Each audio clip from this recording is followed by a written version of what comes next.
All right, I'm titling this teaching today Haman, Mordecai, and the Crazy Mitzvah. And I originally gave this teaching on the 29th of March at Am Yisrael Fellowship, but the recording didn't work for the second time, and so now I'm redoing it again.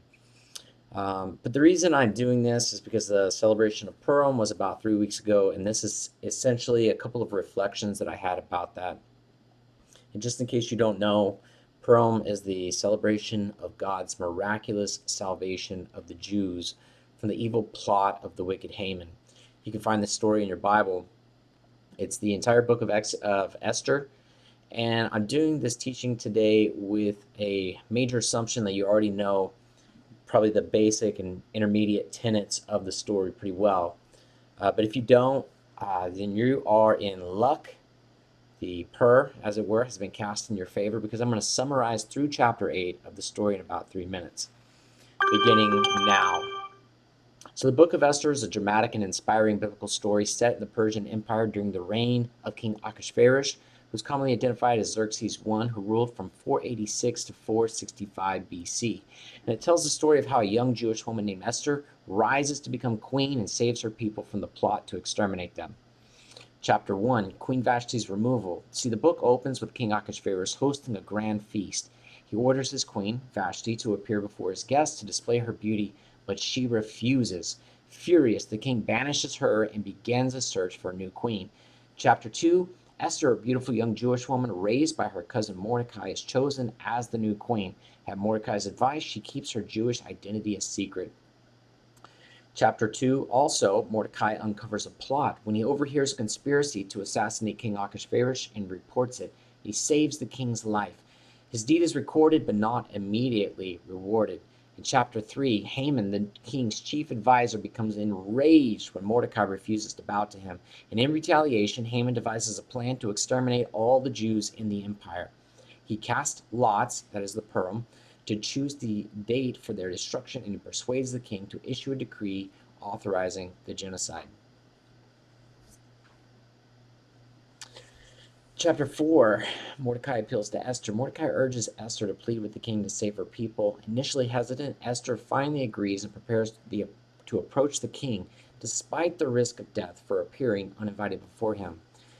Chapter 5 and 6, Esther goes to the king and is welcomed. She invites the king and Haman to a banquet, planning to expose Haman's plot.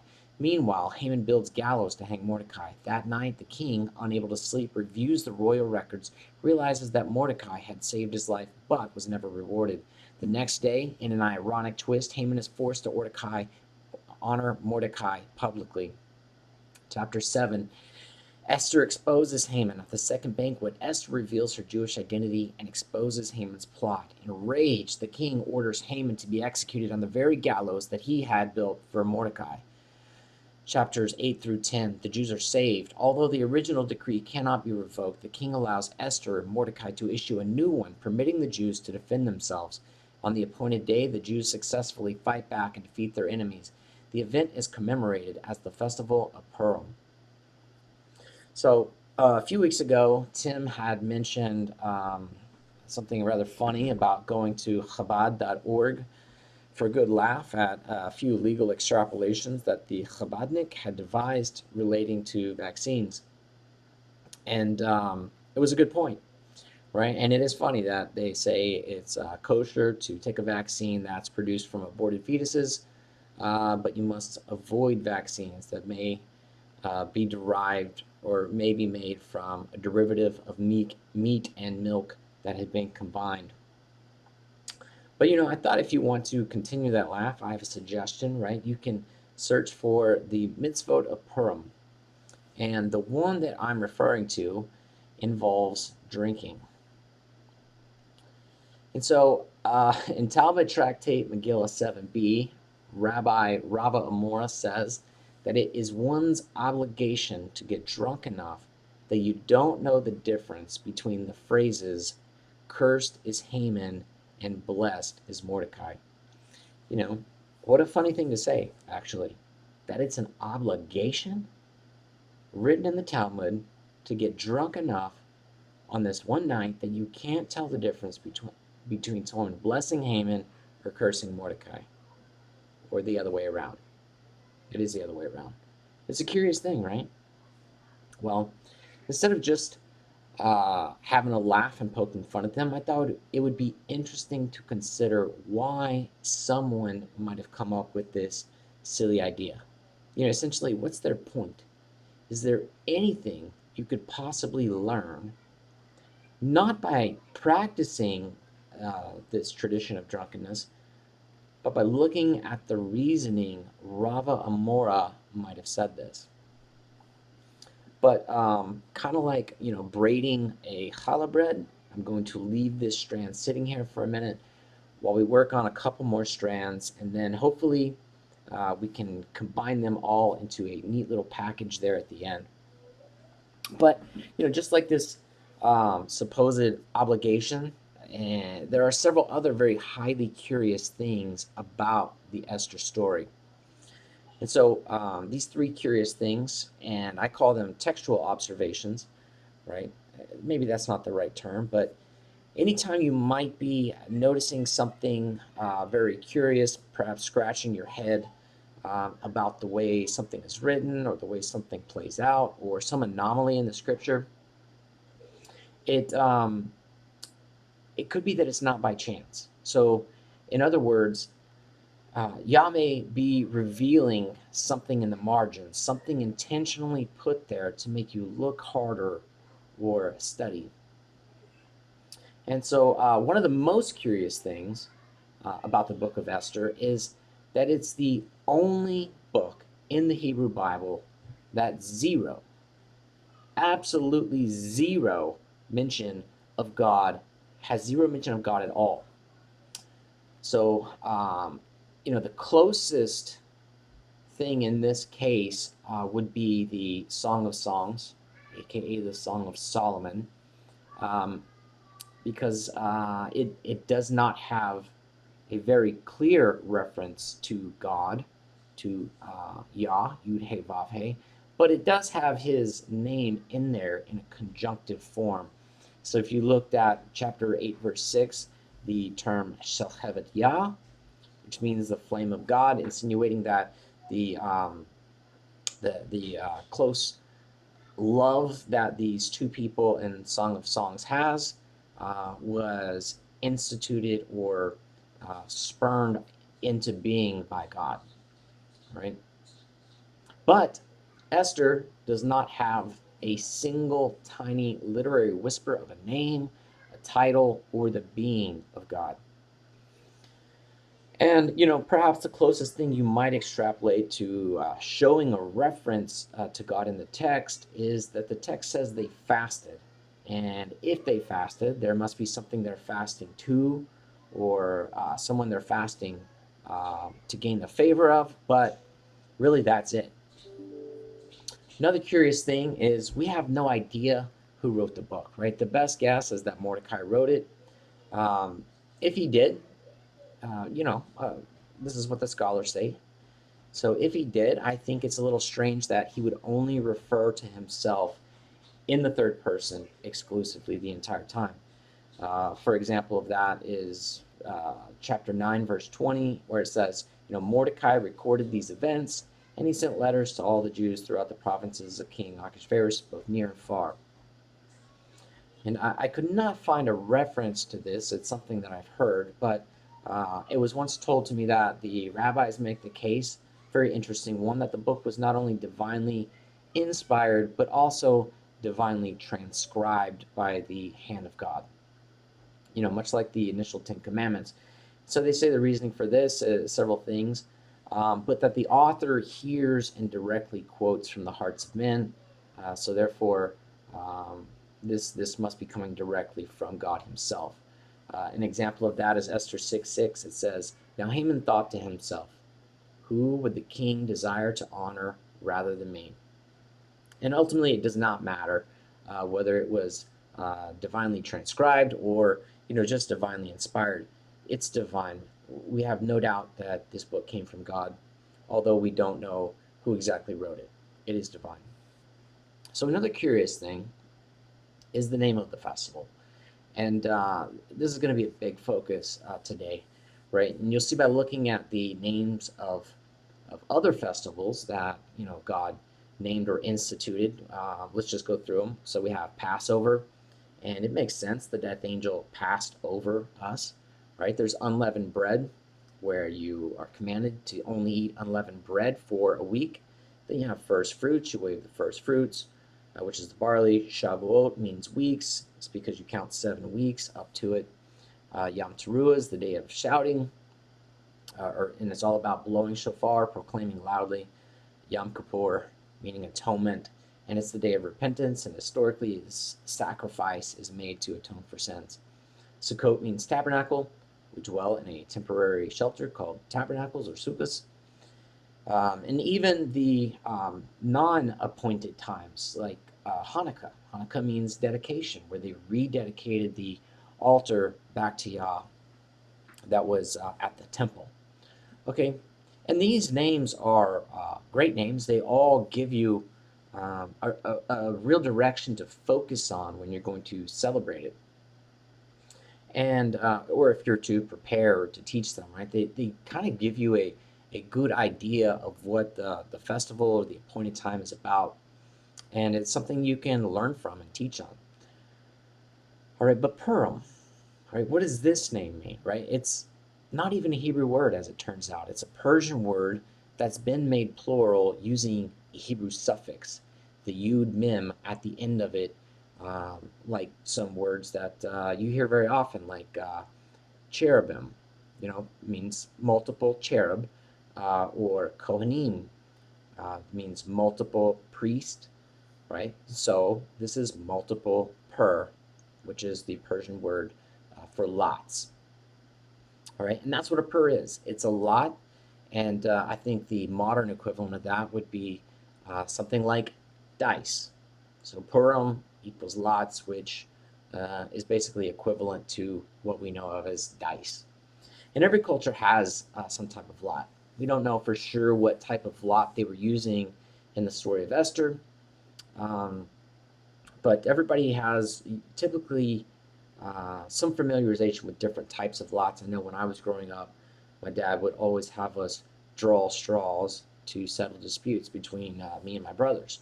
And it usually involved something to do with chores, but he would use, we had a spaghetti container. He would pull out a piece of spaghetti and he would break it into several different pieces. Or if there wasn't spaghetti, hay, blades of grass, little twigs, whatever. And he would take 3 of them in his hand. We would each pick one, and whoever drew the shortest straw or spaghetti noodle, whatever it was, they got the worst version of it.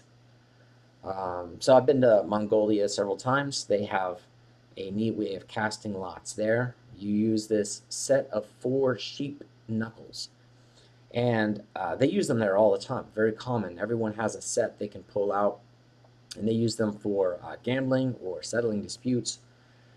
And actually, excavations from Israel have shown that they were using sheep knuckle as a die as well. And these things help these cultures make difficult decisions a lot of times. So, for instance, if you're traveling through the desert, the wilderness, and there's 2 different ways to go, and you're leading the party, there may be some discussion. Then you get everyone together and you decide to cast lots to figure out, do you go on the right path or do you go on the left path? And the reason that you would do this is so that if some misfortune fell upon the group, well, the person would not be to blame because the lots had made the decision for the group. And so no blame could be placed. Um, but lots definitely seem less culturally relevant nowadays in the age of information and whatnot. We have GPS and, emailed reports and websites where you can find out if a path is crossable. So you don't need to be casting lots to figure out which path to take nowadays. But they have been used throughout history, and they are particularly useful, as King Solomon points out in Proverbs. And what does he say? He says, casting lots ends quarrels and it decides between mighty opponents. All right, so we know what they are, we know what they do, kind of how they're used, but why would this be the name of our festival, Purim? So we saw how all the other names of feasts and festivals are central to how you celebrate or your focus on those days, but our festival, Purim, is not celebrated by tournaments of casting lots, at least not in any of my experiences, right? And so it's likely not about the instrument themselves that represents the festival, but something about what the Purim, the dice, the lots, what they represent. And so, what do lots represent? It's chance, right? They represent chance, or you could say dumb luck, or dumb misfortune. But just as the author's a mystery, the um, absence of God's name is a mystery, there's an over focus on the lots or chance that is an absolute glaring mystery in this book. If you remember in the story how it's our hero, he takes the lots and he casts them to somehow overcome the evil plan of the wicked Haman. Oh, wait a minute. No, it's the other way around. The lots are not used by the hero, they're used by the wicked Haman to plan and determine on which day to host the genocide. And I'll just read that one from Ester 9:24. It says, "For Haman, the son of Hammedatha the Agagite, the enemy of all the Jews, had schemed against the Jews to destroy them, and had cast the pur, that is the lot, to ruin and destroy them." What a weird name for our festival, that we're using the tool which he had planned to ruin and destroy them as the name for it. It's a very unlikely tool to be so central in the whole story. We're using the tool of the wicked antagonist for the name of the celebration. I want you to notice something else, and this is pretty key. The text is definitely going out of its way to use the word pur in its plural form Purim, right? It's used 7 times in chapter 9 and once in chapter 3 for a total of 8 times. And 8 is an interesting number. It's often associated with new beginnings. That's definitely true. But also the infinite and the unknown. And, I think categorically you could say it's things that are in the next realm, right? Things that are beyond us. And I don't want to make too much out of it, out of the 8 times of usage, but when I say the text is going out of its way to use the words pur and Purim, what I'm saying is that God is going out of his way to not only stress this word, but who is using the pur. And this is really where I want to start digging in on this. So Haman scheduled the genocide of a nation by casting lots. That Haman would even have this thought, devise an idea like this, to cast lots to determine a day, doesn't make sense until you think about what the lot represents in this story, and actually throughout Scripture. I'm going to be in Proverbs 16 a couple of times today. I stumbled onto the chapter of Proverbs 16 because of its last verse, 33. But I ended up looking at the whole chapter in some very interesting and curious way, as if it is almost a prophetic prophecy on the story of Esther. So if you want, you can keep a finger here as a placeholder, and also in the book of Esther. And so what does that last verse of Proverbs 33 say? It says, "The lot is cast into the lap, but every decision by it is from Yod-Heh-Vav-Heh, the Lord." Simply put, God controls the world of chance. And what this means or tells us is that chance is really only chance to us. Randomness is only random to us.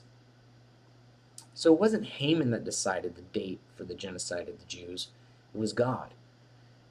And really, it wasn't even by chance that Haman is the one creating the plot.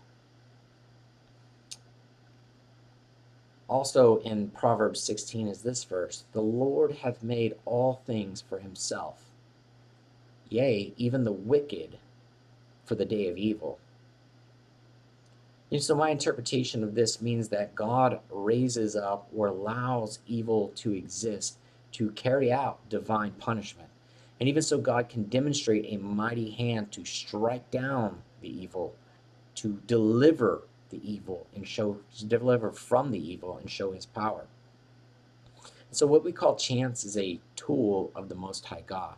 This isn't the only time these tools of chance were tools of God. You see it several times in the Torah. At Yom Kippur, God instructed Moses to have Aaron cast lots between two goats to determine which one becomes a sacrifice to God and which one has the sins of Israel placed on it. Wait, so are we saying that God is leaving the picking of the goats to chance? No. The lots are cast, but God is choosing his goat. Another example is in Numbers. God gives Israel the instruction for going into the land, and part of that was determining who, like which tribes, got which parts. And God told them, hey, cast lots for it. It doesn't mean let fate decide who got which properties, but God is going to decide himself, but who's getting what land, but he's going to do the lots to do it. And so nothing happens except for by divine allowance or divine decree. And is there a difference between those two? So Proverbs 16:10 says, oh, wait a minute. I don't have a slide for Proverbs 16:10, but I'll just read it to you. An oracle is on the lips of a king. His mouth does not sin in judgment. So God is setting up kings. Sometimes they do evil things, evil decrees, but it's working out his ultimate plan for good or for evil. You know, a few verses earlier in Proverbs 16, actually verse 1, says, "The preparations of a heart are in man, and the answer of the tongue is from God," from the Lord. So through everyone, Yah is crafting history all the way to the current reality where we live. Even King Ahasuerus, the rabbis say, I know that's a tricky statement, but what they say is that every time the text refers to the king and it does not say his name, Ahasuerus, that it is actually referring to God. And this, they say, is the strongest reference to God. Yet I think I may actually disagree. I think it's actually the per that is the strongest reference. But every character in the story is pulling God's will into the reality of the historical event. And Yeshua illustrates this at a judicial hearing before his crucifixion in John 19:10. And here Yeshua is being tried before Pilate prior to crucifixion, and it says this: "So Pilate said to him, 'You aren't speaking to me?'" Now, Pilate says this because Yeshua would not respond to his questions. And Pilate continues, "Don't you know that I have the authority to release you, and I have the authority to crucify you?" And Yeshua answered, "You would have no authority over me if it hadn't been given to you from above." You know, I remember thinking when I first heard this verse, oh, Yeshua got it good. He really put him in his place. He told him who was boss. But I don't think that's how Yeshua meant it. And I don't think that's how Pilate even took it. And maybe he did. Maybe Yeshua did mean it that way. Maybe Pilate did take it that way. But there's something that's being communicated along with it, which is this. Yeshua was telling Pilate, "You were chosen to do this, Pilate. The authority for you to do What you are about to do has come from above. That's kind of a tough pill to swallow. It's kind of a difficult concept to struggle with. But the reason I bring this up is because our instinct is to curse Pilate and Judas and those that had a hand in crucifying the Messiah. And this is, I think, the point that Rava Omora is trying to make by saying one has the obligation to get drunk until he doesn't know the difference between cursing Haman and blessing Mordecai. Because both their actions were ordered according to a divine decree. And there's an interesting thing that happens right in the middle of the book of Esther.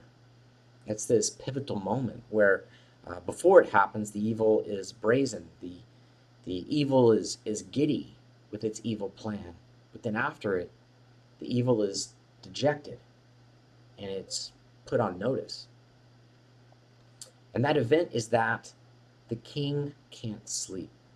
And I would suggest to you that he couldn't sleep because there were words in his head about something that was left undone, right? And so the Spirit of God was at work to influence him to have a certain book of his chronicles read to him, so he can remember a forgotten event where Mordecai saved his life. And now that he knows this, he remembers he cannot rest until it's made right. And so Mordecai should receive a reward.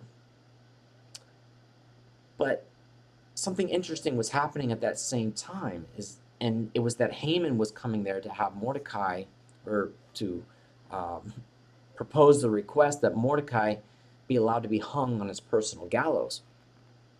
But instead of Haman getting what he wants, his script is flipped, and he leaves having to lead Mordecai through the streets proclaiming, "This is the way the king honors those who please him." I just want to throw this out there, that's in the middle of the book, and interestingly, in the middle of the chapter of Proverbs 16, we have this verse. The light of the king's, this is Proverbs 16:15, the light of the king's face is life, and his favor is like a cloud of the latter rain. So what ended up happening was that, and despite the plan of the wicked one, the king orchestrated for the evil to serve the good. That's what we see in the story of Esther.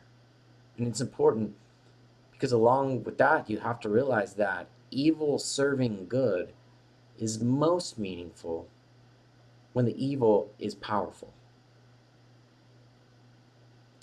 And that God had established the evil, given it the power it has, as well as the good. And let's see if we can prove that principle through the story in the book of Habakkuk. So in Habakkuk 1:5, in chapter 1 of Habakkuk, it starts out with the prophet crying out to God for a reprieve from oppression and injustice. And God answers him with this. Habakkuk has asked for mercy, and God says in verse 5 of chapter 1, "Look among the nations, observe, astonish yourself, be astounded, for a work is being done in your days. You will not believe it if it were told you. For I am about to raise up the Chaldeans, that bitter, impetuous nation, marching over all the land to seize dwellings not its own."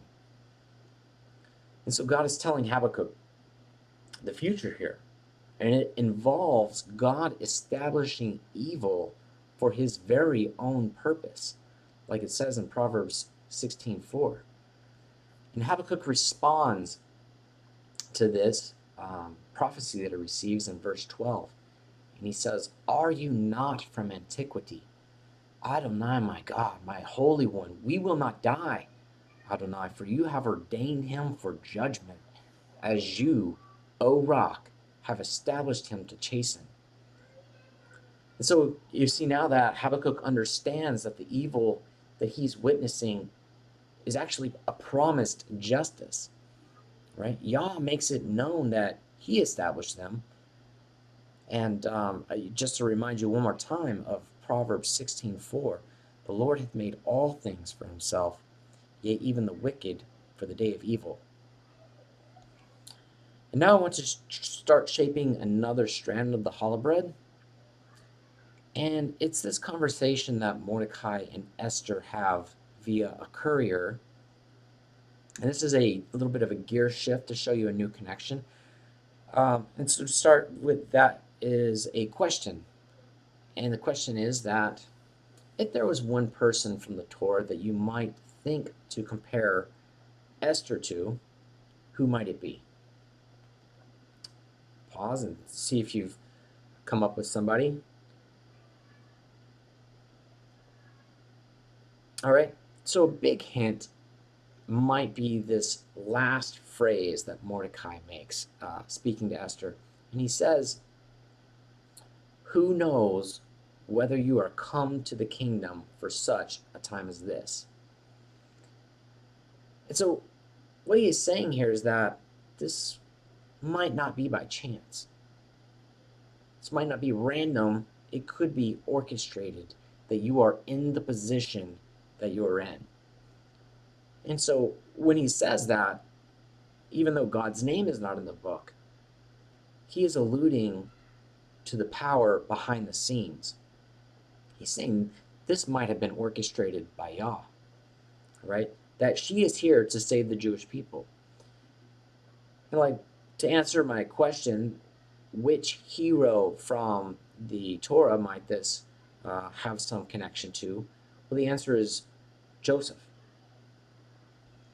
All right, just like Esther, um, who ended up being in possession of a king, Joseph was then elevated next to the king to save his people. And so when Joseph exposed himself to his brothers, he says something along the lines of what Mordecai had said. In Genesis 45:7, Joseph says, "But God sent me ahead of you to ensure a remnant in the land and to keep you alive for a great escape." And then in verse 8, he goes on, "So now it wasn't you. You didn't send me here, but God. And he made me as a father to Pharaoh, lord over his whole house, ruler over the entire land of Egypt." Do you see that similarity? I mean, it's very obvious. And so what you see is a pure, simple fact that God wins. If it looks like he's losing, well, he's actually winning. And when it looks like evil is in power and it has the upper hand, well, he put them there for his purpose. And when evil thinks they're winning, their own traps trap them. You know, it was Satan's plan to destroy Jacob's family by sowing discontentment and jealousy in Joseph's brothers so that they would get rid of him. And it appears it worked, right? The family was broken. Israel, or Jacob, is torn apart at the loss of his son. You know, but God was using Satan's work against him. And Joseph said, "God sent me here." Satan's plan was flipped upside down. So all these things that we've talked about today, right, tie into the purpose of Purim. And I think I can show you that in a chiasm. Think of this chiastic study as another strand of the challah. I think, what are we up to, 4 strands now? That's how I make my challah, with 4 strands. So the whole book of Esther is a very widely known chiasm. But there are often chiasms within chiasms. I'm going to show you one of those in the 9th chapter of Esther. All right. And it's one that I believe the story and the memoriam of Purim are drastically trying to highlight. So just a quick review of what a chiastic structure is. I'll do that through showing you Psalm 67, which is a very easy one to see chiastic structure, and therefore you will know what this is before we continue on. The chiastic structure is a mirrored pattern within Scripture where the first and the last point match the second and the second to last match, and so on, building towards a middle. And it's based off of the shape of the Greek letter chi, which is looks like a K. If you think of a K, you have the two legs that are pointing in, making an arrow towards the stem, the vertical stem. And so that's what you can kind of think of that middle center part of the chiasm as, sort of the stem that the arrow points to. All right. And what you usually find is that when you find one of these and uh, the center point of the pattern is usually a clue or some sort of a profound point that God is trying to make in the scripture. And here's the example that we're going to do in Psalm 67. And you'll see it clearer whenever I space these things out and highlight them. Um, and you can see how the first and last verse both speak of God blessing us. The second one speaks of sort of the location uh, that that Earth is the point here, and then the third and the third to the last are exactly the same. Speaking of the people praising God, all people, and then in verse 4, you have a mirroring on the letting the nations be glad and then governing the nations. And then right here in the middle, you kind of have, the chiasm that the whole thing is pointing to, that this is all prophetically speaking of when God is going to judge people righteously. Right? Everything sort of hinges on that simple fact that God will judge people righteously himself as he set his kingdom up on the earth. All right. So here's an example of the full book of Esther, sort of written out to show the chiasm, and I think I may have my A prime cut off down here in the bottom, but essentially you have the feast of the king. There's two feasts that the story of Esther begins with, and then down here in A prime at the end in chapter 9, it speaks of the two feasts of the Jews. They had it on one day and another, so people could catch up. And then you see it working its way. We look at B. Esther's granted the royal crown. And then here, Esther's granted a request. The king's life is saved. The Jews are saved. Haman's plot, and then Haman's plot averted. And it's building to this middle section. And so let me show you. So this middle section here is the king said to Haman, take quickly the robes and the horse and do as you have said. And on both sides of that, you have what Haman proposed to do to the person whom the king desired to honor. All right, so here is a more condensed version of that. And here we have that central point. See the point made by the Kai, and it's that Mordecai is honored. This all takes place in chapter 6. All right, and so here's a zoomed in look at the first example of the Ester chiasm that I was showing you, so you can probably see things a little bit more clearly. And it starts to become very obvious that it's a chiasm whenever you have Esther's first banquet and then you have Esther's second banquet, the second of the two. All right, and so what is the central point, right? Is when the king tells Haman to do everything that he said that he should do for the man with which the king wishes to honor, he should do that to Mordecai the Jew. And this is categorically a reversal, right? Especially in Haman's mind, right? The very best thing that he thought could happen to him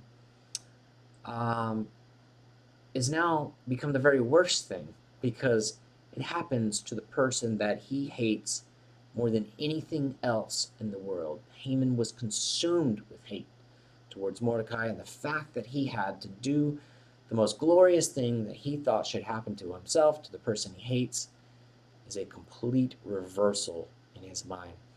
And just remember that all of this is due to the king not being able to sleep, all due to the fact that he was alive, all due to the fact that he was saved by Mordecai, all due to the fact that Mordecai was in the right place at the right time and he overheard the plot to kill him. I just want to show you, we want to move into, this is the end of the chiastic review, and we're now going to apply it to this next passage, which is Esther chapter 9, verses 20 through 30. And let's just read that straight through. Therefore, or sorry, not therefore. That's the next part. And Mordecai recorded these things, and he sent letters to all the Jews who were in the provinces of King Ahasuerus, both near and far, obliging them to keep the 14th day of the month of Adar, and also the 15th day of the same year by year, as on the days which the Jews got relief from their enemies, and as the month that had been turned for them from sorrow into gladness, a reversal, right? And from mourning into a holiday, a reversal, that they should make them days of feasting and gladness, days for sending gifts of food to one another and gifts to the poor. So the Jews accepted what they had started to do and what Mordecai had written to them. For Haman the Agagite, the son of Hammedatha, the enemy of all the Jews, had plotted against the Jews to destroy them, and had cast pur, that is, cast lots, to crush and to destroy them. But when it came before the king, he gave orders in writing that his evil plan that he had devised against the Jews should return on his own head, and that he and his sons should be hanged on the gallows. And therefore they called these days the days therefore they called these days Purim, after the term Pur. Therefore, because of all that was written in this letter, and what they had faced in this matter, and of what had happened to them, the Jews firmly obligated themselves and their offspring and all who joined them, that without fail they would keep these 2 days according to what was written at the time appointed every year, and that these days should be remembered and kept throughout every generation, in every clan, province, and city, that these days of Purim should never fall into disuse among the Jews, nor should the commemoration of these days cease from among their descendants. Then Queen Esther, the daughter of Abihail, and Mordecai the Jew, they gave full written authority, confirming the second letter of Purim. And letters were sent to all the Jews in the 127 provinces of the kingdom of Ahasuerus in words of peace and truth, that these days of Purim should be observed at their appointed seasons, as Mordecai the Jew and Queen Esther obligated them, and as they had obligated themselves and their offspring with regard to their fast and their lamenting, which is a reversal there again. The command of Esther confirmed these practices of Purim, and it was recorded in writing. So just consider for a second the chiastic highlighted point of the overall book as being the reversal of what Haman thought was about to happen to him, happening to Mordecai. Mordecai's honoring, as it were. All right. So, did we see any reversals in these 10 verses? Quite a few, actually. And I did some chiastic highlighting that we're going to look at in this section. But before I do that, I just want to show you this. I used Grok AI to do a chiastic analysis of Ester 9:20 through 30, and guess what it did? I copied this straight from Grok. It says Mordecai's initiative and Jewish acceptance. Esther and Mordecai confirmed the custom. Haman's plot with the Pur, the celebration named Purim from the Pur, and in the center here is the reversals of Haman's scheme. That's how Grok analyzed it. And here's the chiastic highlighting that I've done. I did this some time back, but you can see how these things are categorically mirroring each other. You see that the first and last are about sending these letters out, and as you work your way toward the center, you see the next part is to remember. The next step is commemorate. The next step is the naming convention, which are these tools of chance, the Pur. The central point is this in verse 25. But when it came to the king's attention, he issued a written edict that the wicked scheme of Haman that Haman had devised against the Jews should come back on his own head, and that he and his sons should be hanged on the gallows. So what's the significance of this? I think it's more than just a reversal, because I believe that Esther and Mordecai together make up a solid messianic figure, a figure that has a purpose, that was chosen and ordained, sent to save people from destruction, like a Joseph. Right? And Haman's major focus, the one thing he wants more than anything else, He's utterly obsessed with hanging Mordecai on a tree, right? This is not random chance that this was Haman even doing this, right? His story is very significant because Haman is an Agagite and Esther is a Benjamite. And if you trace these ancestors of each one back, you find that King Saul was a Benjamite, which was Esther's ancestor, who had spared King Agag's life, who was Haman's ancestor. And it goes back even further because Agag was an Amalekite. And there's this very special relationship between us and Amalek that spans all of history. In Exodus 17, it tells us that Moses and Joshua and Israel had battled the Amalekites. God gave them the victory. Then Moses makes a special altar and he named the place Yahweh Nisi, which means Yah is our banner. And it says this in Exodus 17:16. For he said, because the Lord had sworn that he will have war with Amalek from generation to generation. Now, Amalek died. He never fought again, right? But he remained genealogically through his seed producing Agag producing Haman. And if you look at the mentioned fighting style of Amalek, he's not a typical head-on fighter, right? Because he plagued Israel sometime before the battle that Joshua had with him by attacking the flank of the multitude, back where the slower, weaker stragglers were following in the back. And I don't think it's a stretch to say that this is, you know, pointing symbolically to the heel prophecy from Genesis 3:15, which says, I will put enmity between thee and the woman, between thy seed and her seed, and it shall bruise thy head, that's the woman's seed, and thou shalt bruise his heel. You know what I think? Is that you can also go to Revelation 12 and you see a woman and a serpent figure, which is actually a dragon at this time, at it again. And although I don't have time to get into that day, let's bring it back in and work towards a conclusion. And the conclusion is that Haman, Agag, Amalek, the serpent, they all have this unnatural obsession with destroying Israel.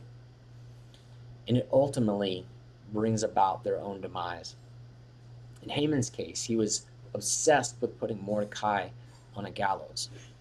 And it's translated as gallows in English, but the Hebrew words here are Eitz Gavoa, which means a great or tall tree.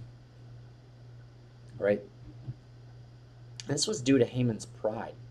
It was because Mordecai would not bow to him. The evil was obsessed with putting the righteous on a high tree.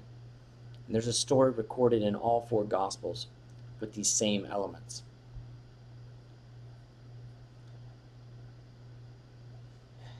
And essentially, Haman is Agag, who is Amalek, who is the serpent. And the story of Esther tells us that as Haman was obsessed with hanging Mordecai on a tree, and when Judas and Caiaphas and Pilate and those of the mob who did the bidding of the Satan to crucify the Messiah, when they did this, Satan thought he had won. As our Messiah hung on the tree, even the disciples, the ones closest to Messiah, could not understand how God became flesh. They worshipped him, were devoted to him, and then he died. As if it was just bad luck that this crucifixion had taken place. But what they could not see was that everything was swapped around, that defeat was actually victory, that death was life, that loss was salvation, and what seemed like chance is actually divine proclamation. And I think we sometimes think we're able to make the determination about what is a blessing and what is a curse. But in the moment, you aren't likely to be able to tell the difference. We think Haman is being blessed, but he's being set up for a larger curse. We think Mordecai is being cursed, but he's being set up for the blessing of salvation. In reality, the events of history only roll in one continual direction, and it's towards God's ultimate purpose. Romans 8:28 says, we know is a very strong statement. It has certainty that all things, and all is a very conclusive word, all means all.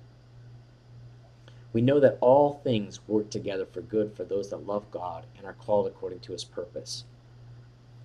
So I want to conclude with this. Know that God is in control and he is sorting out blessings and curses for his means. All right. Thank you all.